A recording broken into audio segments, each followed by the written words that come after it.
All right, Vinod Agnihotri और अनंत विजय। पहले विनोद जी, ये वाकई लगता है कि इसमें पॉलिटिक्स है इस बजट में? आपको राजनीति दिखाई देती है या लगता है कि नहीं, जो एक अर्थशास्त्र होता है या विकास होता है वही इसका आधार है? देखिए, अर्थशास्त्र ही राजनीतिक अर्थशास्त्र कहलाता है, पॉलिटिकल इकोनॉमी। हाँ, तो उसमें पॉलिटिकल इकोनॉमी में पॉलिटिकल पहले, इकोनॉमी उसके बाद में है। और ये नियम है कि अर्थशास्त्र और राजनीति के बीच में जब भी प्रतियोगिता होती है तो राजनीति जीतती है, अर्थशास्त्र हारता है। इकोनॉमिक्स हमेशा हारती है और पॉलिटिक्स जीतती है। मैं इसको बजट को मध्यमार्गी बजट मानता हूँ। इस बजट में बहुत सारी चीज़ें कोर्स करेक्शन करने की भी कोशिश की गई है।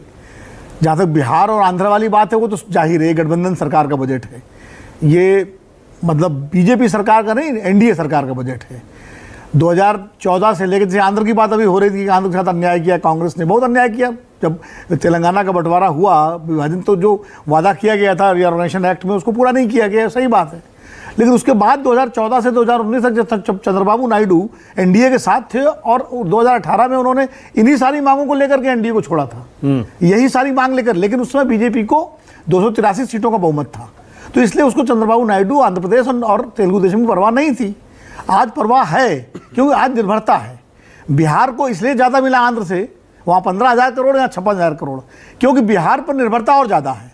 भाई 12 सांसद जेडीयू के हैं, 5 सांसद चिराग पासवान के हैं, 1 जीतन राम मांझी हैं, तो 18 सांसद हो गए जाकर के, और वहाँ 16 सांसद हैं। तो इसलिए इसमें राजनीति तो है ही।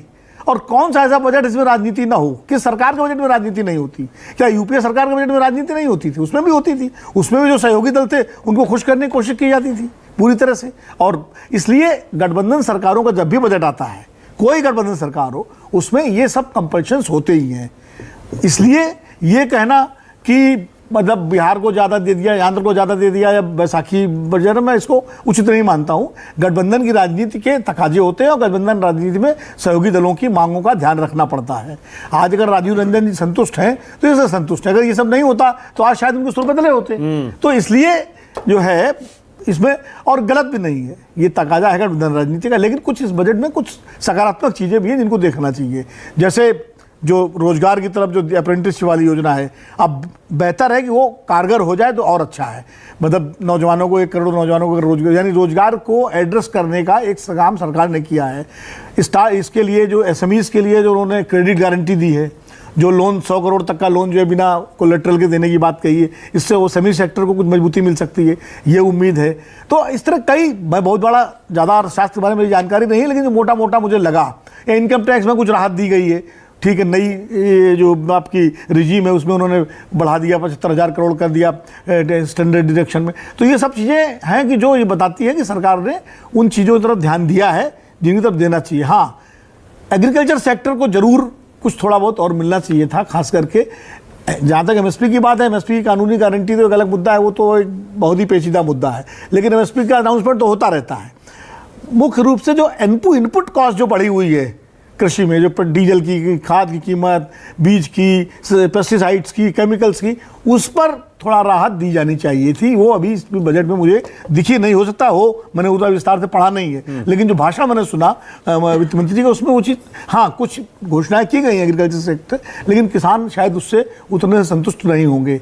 और फिर ये 6 महीने का बजट है, ये फरवरी तक का बजट है, अभी फिर इसके बाद फरवरी में फिर बजट आएगा। तो जाहिर है जो आंध्र प्रदेश को अभी नहीं मिला है उस बजट में मिल जाएगा, जो राजीव रंजन जी की पार्टी को अभी नहीं मिला उसमें मिल जाएगा।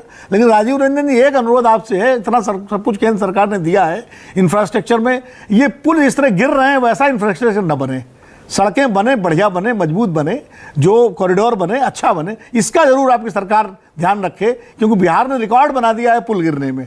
तो थोड़ा सा इसका जो है ध्यान रखना चाहिए आपकी सरकार को। अगर केंद्र सरकार इतना बिहार पर ध्यान दे रही है तो बिहार की भी जिम्मेदारी है, बिहार सरकार की, कि वो एक अच्छा इंफ्रास्ट्रक्चर डेवलप करे। ठीक है, 30 सेकेंड्स बोलिए राजीव जी, 30 सेकंड बोलिए। देखिए, सबसे पहली बात तो है विनोद अग्निहोत्री जी, ये आपका सवाल बेहद महत्वपूर्ण है और इसे सरकार ने भी काफ़ी गंभीरता से लिया है। ये जो भी एमपी और एमएलएज के फंड से बनने वाले पुल थे या छोटे पुल, मॉनिटरिंग के लिए कोई पॉलिसी नहीं थी, मेंटेनेंस पॉलिसी नहीं थी।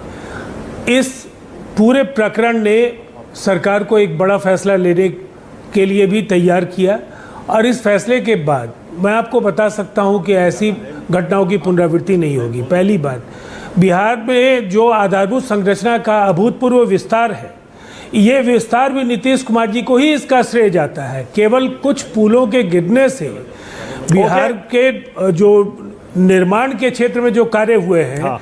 उसमें नीतीश कुमार जी और इस सरकार के योगदान को नकारा भी नहीं जाना चाहिए। ठीक है, ओके, आनंद विजय, मैं all किसी right. सरकार की बात नहीं कर रहा हाँ, नहीं, वो ठीक है। वर्क कल्चर की बात कर रहा हूँ, कार्य संस्कृति की खाली बात कर रहा हूँ। वो इसीलिए वो राजीव जी ने बताया कि उन्होंने अब फैसला लिया है कि आगे इस तरह के वीडियो वायरल नहीं होंगे, देखने को नहीं मिलेंगे। अनंत विजय,